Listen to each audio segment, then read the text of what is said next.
Hey everyone, welcome to judiciary plus. So finally 31वीं बिहार न्यायिक सेवा प्रतियोगिता परीक्षा का अंतिम परीक्षाफल यानी कि फाइनल रिजल्ट घोषित हो गया है। और यहाँ दिए गए निम्न जो यहाँ पे स्टूडेंट्स के नाम दिए गए हैं, ये सारे सफल उम्मीदवार हैं जिनके नाम दिए गए हैं। Bhavna Nanda, Divyanshu Gupta, Raghav Sneha Singh and all candidates are successful in the final result and ये अब जज बन चुके हैं। इनकी पोस्टिंग बाकी है, तो ये सारे डिक्लेयर हो चुके हैं कि ये जज बन चुके हैं ऑलरेडी। कट ऑफ मार्क्स यहाँ पे मेंशन है, आप देख सकते हैं अनरिजर्व के लिए कितनी है, अनरिजर्व फीमेल्स के लिए कितनी है, EWS female, SC female, ST, EBC female, BC female. यहाँ सारी जो है marks, cut off marks mention ही किए गए हैं। रिटन एग्जाम्स के मार्क्स, फाइनल विथ इंटरव्यू के मार्क्स सारे मेंशन किए गए हैं। तो first of all these candidates who are declared successful in this examination, तो first of all congratulations to you all। आपने जो सपना देखा था उस सपने में आप सक्सेसफुल हो चुके हैं, आप ऑलरेडी जज बन चुके हैं। तो अब आपके पास ये टाइम जो है सेलिब्रेट करने का है। आपके हार्ड वर्क के कारण ही ये संभव हो चुका है। तो सबसे पहले heads off to you, congratulations to you all.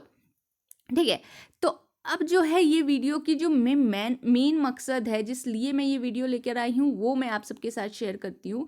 मैं कॉन्ग्रेचुलेशंस देना चाहती थी इन सारे कैंडिडेट्स को जिन्होंने ऑलरेडी क्लियर कर लिया है बिहार जुडिशियल सर्विस एग्जामिनेशन 31वीं। लेकिन उससे ज़्यादा इम्पोर्टेंस उन स्टूडेंट्स को, उन कैंडिडेट को एड्रेस करना है जो अनसक्सेसफुल रहे हैं इस एग्जामिनेशन में, जिनका एग्जामिनेशन क्लियर नहीं हुआ है, जिनका नाम इस फाइनल लिस्ट में नहीं आया है। उन स्टूडेंट को मैं एड्रेस करना चाहती हूँ। तो फर्स्ट ऑफ ऑल ये जो जिनके नाम आए हैं, इन सारे चीज़ों में क्या कॉमन है? तो क्या कॉमन है इन सारे स्टूडेंट्स में जिसके नाम आए? सबसे मोस्ट इम्पॉर्टेंट थिंग जो है, इन लोगों में से आप किसी से भी पूछ सकते हैं, इन्होंने अपनी पढ़ाई कंसिस्टेंसी के साथ की होगी, कंसिस्टेंट रूप से की होगी। ऐसा नहीं किया होगा कि जब हम वैकेंसी आएगी तब हम पढ़ाई करेंगे। ये सबसे पहला पॉइंट है। तो सबसे पहला जो हमारा टेक अवे है इस फाइनल रिजल्ट से वो क्या है? वो रुकिए, मैं क्लियर पेज ही आपके लिए निकाल देती हूँ पहले, उसके बाद वहाँ पे हम सारे पॉइंट्स डिस्कस करेंगे। तो सबसे पहला टेक अवे जो यहाँ पे था बिहार जुडिशियल सर्विस स्टूडेंट्स के जिन्होंने क्लियर किया, उन सब में जो पहली पॉइंट जो सब में थी वो थी कंसिस्टेंसी। इन लोगों ने कंसिस्टेंट तौर पे पढ़ाई की है और इसलिए आज इनका फाइनल लिस्ट में नाम है। दूसरा जो मेजर पॉइंट है वो है हार्ड वर्क और you can say smart work. ठीक है, हार्ड वर्क और स्मार्ट वर्क करना बहुत ज़रूरी होता है। कभी कभी क्या होता है कि हम एग्जामिनेशन में हर चीज़ पढ़ने की कोशिश करते हैं। हम सोचते हैं कि हमें कुछ भी मिस नहीं करना, A to Z हर चीज़ पढ़नी होती है। लेकिन उस दौर में हम क्या करते हैं कि रिवीजन उतनी नहीं कर पाते हैं जितनी करनी चाहिए, जितनी रिक्वायर्ड है, और इसलिए जो डिज़ायर्ड रिज़ल्ट है वो हमें नहीं मिल पाता है। तो जो इम्पोर्टेंट चीज़ है वो ये चीज़ है कि आपको स्मार्ट वर्क करना है। स्मार्ट वर्क कैसे करना है? ऐसे करना है कि जो हमें कॉलम बनाना है कि ये टॉपिक सबसे ज़्यादा इम्पोर्टेंट है, उसको आप A कॉलम में रखो। जो टॉपिक उसके बाद इम्पॉर्टेंट है वो B कॉलम में रखो। उसके बाद जो इम्पॉर्टेंट है, जो लीस्ट इम्पॉर्टेंट है, उसको C कॉलम में रखो। और उसी हिसाब से अपनी तैयारी को प्रायोरिटाइज करो। A को सबसे ज़्यादा टाइम पढ़ो, सबसे ज़्यादा रिवाइज करो, क्योंकि उसके एग्जामिनेशन में आने में सबसे ज़्यादा चांस होते हैं। और ये जो मैं बता रही हूँ आपको, ये मीन्स पर्सपेक्टिव से बता रही हूँ, क्योंकि प्रीलिम्स में तो ऑलमोस्ट सब कुछ आते हैं। ठीक है, मीन्स पर्सपेक्टिव से ABC कॉलम बना के तैयारी करना बहुत ज़रूरी। ऐसा नहीं है कि C को हमें देखना ही नहीं है, हमें C को भी देखना है, हमें A को भी देखना है, हमें B को भी देखना है, लेकिन A को हमें प्रायोरिटाइज करते हैं ना हम चीज़ों को, और उस हिसाब से करते हैं ना तैयारी, तो अलग ढंग से हमारी तैयारी होती है और फिर कोई हमारा सिलेक्शन नहीं रोक सकता है। इसलिए स्मार्ट वर्क करना बहुत ज़रूरी है। कॉलम A की टॉपिक को सबसे ज़्यादा बार रिवाइज करें, कॉलम B को उससे थोड़ा सा कम और कॉलम C को उससे थोड़ा कम। छोड़ना कुछ नहीं है, करना सब कुछ है, जो भी टॉपिक इम्पोर्टेंट है। लेकिन इस हिसाब से आप करोगे ना तो सिलेक्शन के आपके ज़्यादा चांसेस होंगे। ठीक है, तो 2 पॉइंट हमने डिस्कस किया, कंसिस्टेंसी और स्मार्ट वर्क और हार्ड वर्क। ठीक है, थर्ड पॉइंट जो मैं डिस्कस करना चाहती हूँ, ये this is the most important point according to me, this is patience.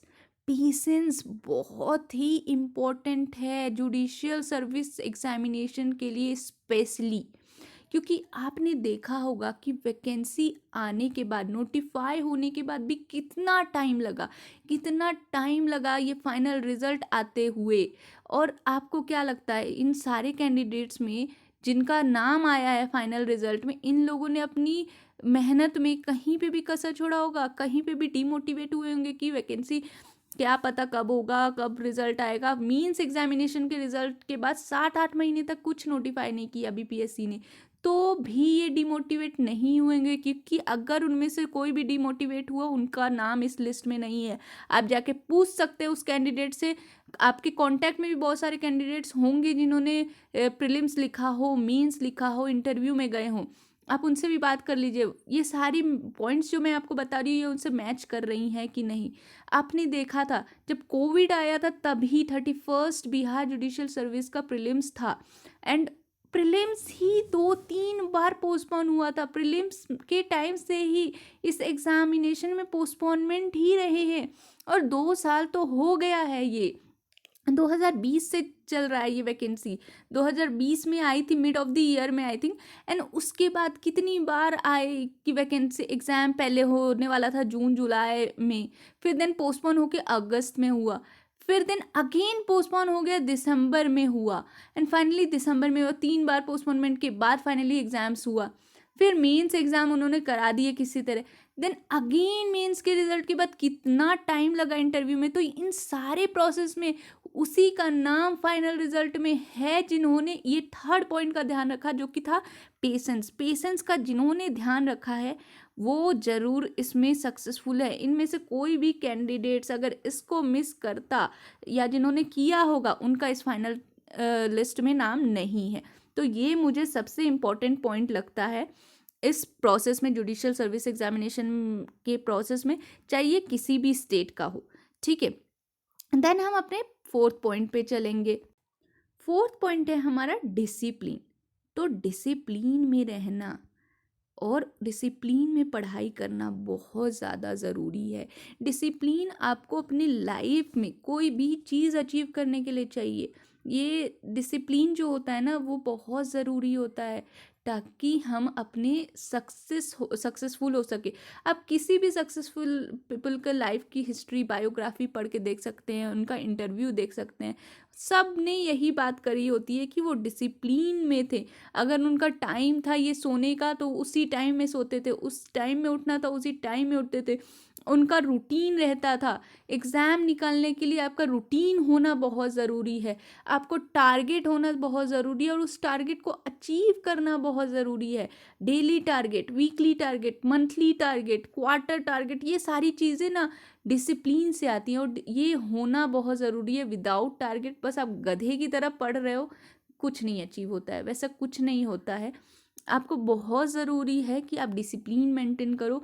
आपने अगर अपने लिए टारगेट सेट किया है आज के लिए, तो मैं तब तक नहीं सोऊंगा, या मैं तब तक नहीं सोऊंगी जब तक वो टारगेट मैं अचीव नहीं कर लेती हूँ। तो this is called discipline. And आपके लाइफ में कुछ भी चीज़ें करने के लिए डिसिप्लिन होना बहुत ज़रूरी है। तो ये एक मेजर टेक अवे है, ठीक है, जो हम इसको बिल्कुल भी इग्नोर नहीं कर सकते हैं। ठीक है, तो ये 4 मेजर टेक अवे थी अकॉर्डिंग टू मी, जो मुझे लगता है ये सारे कैंडिडेट्स में होंगी ही, और ज़रूर होंगी। मैंने कुछ कैंडिडेट से बात भी की है, और मैंने उनसे इस वीडियो बनाने से पहले भी डिस्कस किया था। उन सब ने मुझे यही बोला कि उन लोगों ने ऐसी ही अपनी तैयारी की है, और ये सारी चीज़ों को ध्यान में ही रखते हुए बहुत सारे टाइम, वो भी ह्यूमन है, उनके भी मन में ऐसा आता था कि नहीं क्या होगा पता नहीं, इतने दिन से पेंडिंग है, मेंस के रिजल्ट आने के बाद बस एक पड़ाव बाकी था, इतने टाइम के लिए कुछ इन्फॉर्मेशन नहीं दी बीपीएससी ने, क्या होगा क्या नहीं होगा, उनके मन में भी होता था। लेकिन वो अपनी पढ़ाई में कसर नहीं छोड़ते थे, वो अपने टारगेट को पूरा करने में नहीं चूकते थे, उन्होंने जो उनकी तरफ से डिज़ायर था उन्होंने अपना 100% दिया, उसमें कहीं से भी कसर नहीं छूटी है, तभी उनका नाम आज लिस्ट में है। तो इससे आपको भी यही सीखना चाहिए कि अगर आप भी चाहते हैं कि नेक्स्ट लिस्ट में, चाहे वो बिहार का हो, झारखंड का हो, यूपी का हो, पंजाब का हो, हरियाणा का हो, राजस्थान का हो, गुजरात का हो, एनी स्टेट, ठीक है, अगर आपको उसमें नाम चाहिए, ये 4 चीज़ आप गांठ बांध के रख लीजिए, ये चीज़ आपको करनी है, कंसिस्टेंटली पढ़ाई करनी है, रुकना नहीं है। किसी एक दिन मान लीजिए, बहुत सारे मैंने अपने लास्ट वीडियो में आपसे डिस्कस किया था कि कैसे फेस्टिव सीजन में अपना मोटिवेशन बनाए रखें और कैसे तैयारी को जो है कम ना करें। एक दिन कम किया तो दूसरे दिन उसको मेकअप करें। तो ये सारी चीज़ें जो मैंने आपसे डिस्कस की थी अपने अर्लियर वीडियो में, वो सारी चीज़ें भी आप जाके देख सकते हैं उस वीडियो में। तो वो सब चीज़ें बनाए रखते रखते ये सारी चीज़ें ही अचीव करनी पड़ती, कंसिस्टेंसी तभी अचीव होता है, ये सारी चीज़ों को साथ में लेके चलना पड़ता है, ठीक है। देन जो है हमारा हार्ड वर्क, स्मार्ट वर्क, ये तो बहुत ज़रूरी है, गधे की तरह नहीं पढ़ना है, स्मार्टली पढ़ना है, ABC कॉलम जो मैंने आपको बताया उस हिसाब से आप पढ़िए, आपका सिलेक्शन होगा, उस हिसाब से अपनी अब पढ़ाई को प्रायोरिटाइज़ कीजिए।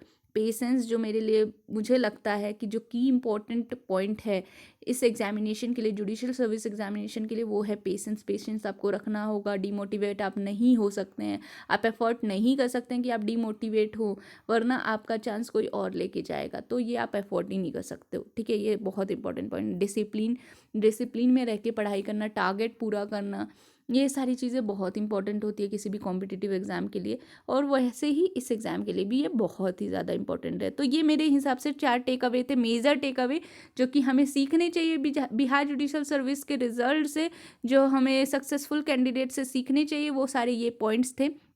देन हम थोड़ा डिस्कस करेंगे हरियाणा जुडिशियल सर्विस एग्जामिनेशन के लिए, क्योंकि मेरे पास बहुत सारे ये क्वेश्चन आ रहे थे कि हरियाणा का रिजल्ट कब आएगा, कब आएगा, कब आएगा, कब आएगा। तो देन अगेन जितने मेरे सोर्सेस हैं उस हिसाब से मैं बता सकती हूँ, इस महीने के एंड तक बहुत ज़्यादा चांसेस है कि आ जाए, और अदरवाइज नवंबर फर्स्ट वीक और सेकेंड वीक तक आ ही जाएगा, इससे ज़्यादा लेट नहीं होगा इन एनी केस, ठीक है। तो हरियाणा का भी रिजल्ट जो है आ ही जाएगा, तो उसमें भी कैंडिडेट्स जो भी हैं जिन्होंने बहुत सारे मेहनत की है, और वो सारे सक्सेसफुल वही होंगे जिनमें ये 4 तो एटलीस्ट होंगे, ये 4 पॉइंट का जिसने ध्यान रखा होगा वो ज़रूर सक्सेसफुल होंगे।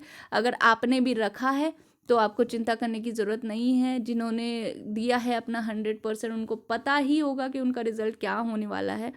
तो चलिए वेट कर लेते हैं, रिज़ल्ट आ ही जाएगा इस मंथ के लास्ट तक, तो होप सो कि आप सबका सिलेक्शन हो जाए, और अगर नहीं भी होता है तो कोई बात नहीं, हम फिर से मेहनत करेंगे, इन सारी चीज़ों का जो भी हमने कमी रखी है अपने लास्ट एग्जामिनेशन में, उन सबको अपने कमी को पूरा करके नेक्स्ट एग्जामिनेशन में फिर से अपना 100% देंगे। So this is all for this video, thank you all, bye.